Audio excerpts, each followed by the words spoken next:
le PNP se méfie de nouvelles manifestations de rue.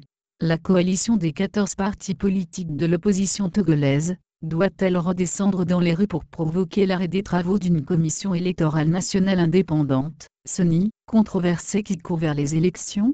La question taraude les esprits.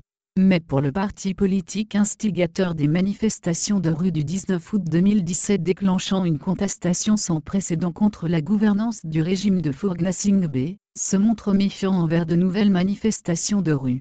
Au Parti national panafricain, PNP, de Tikpi Chadam, on pense que ce serait donner l'occasion à l'adversaire en face de profiter de l'occasion pour créer des situations pour refuser ensuite la mise en œuvre de la feuille de route proposée par la Communauté économique des États de l'Afrique de l'Ouest, CEDEAO, pour sortir le Togo de sa crise politique.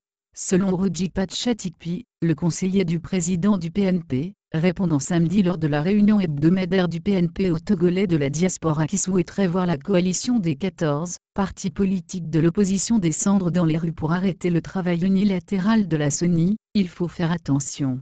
Si on ne fait pas attention, l'adversaire va profiter des marches pour créer des situations.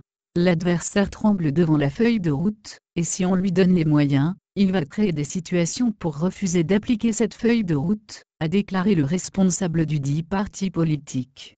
Dans un contexte politique où la feuille de route proposée par la CEDEAO, le 31 juillet dernier à Lomé, lors de son sommet des chefs d'État et de gouvernement, tarde à être mise en œuvre, l'application de la feuille de route est un problème pour l'adversaire, soutient-il. On doit être vigilant, patient et éveillé. Il y a des pièges à 100 mètres devant nous avec des voies balisées, qui nous amènent directement au piège, a-t-il relevé. Pour lui, il est clair que les médiateurs de la crise que sont les présidents ghanéens, Nana Akufo-Addo et guinéens, Alpha Condé, vont venir, malgré le retard accusé.